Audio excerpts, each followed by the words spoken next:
This question looks complicated to start with, and when I did it, I started calculating some of the diagonal lengths like this, and which actually, let me just talk about it briefly. This will be 24 because the corner is the midpoint, and then this will be 24, and you can use Pythagoras' theorem to get 24 root 2. And remember, we're interested in this length here, so we sort of start thinking maybe we can subtract something. But actually, let's just rewind it a little bit, just back to the original problem. We have some circles that just touch the edges of the square, and that makes the square sides a tangent. So we're going to draw both of these.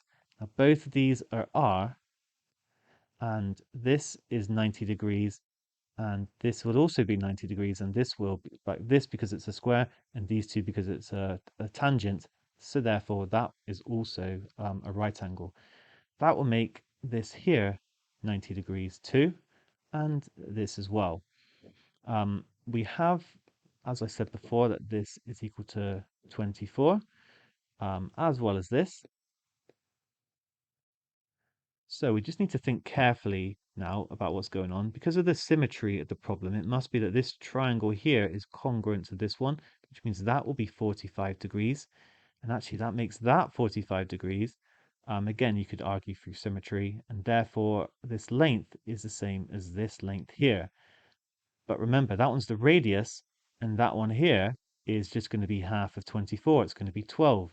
And we've actually solved the problem. It's going to be, well, sorry, I've written over it, but you can see it. It's going to be B is 12. I'm not actually sure if there's another way you can do this question. I did mess about, like I said, with Pythagoras, but I think after I did that, suddenly at some point I realized that it was going to just be 12. So yeah, it's a question that can look pretty complicated actually. Just get some lines down.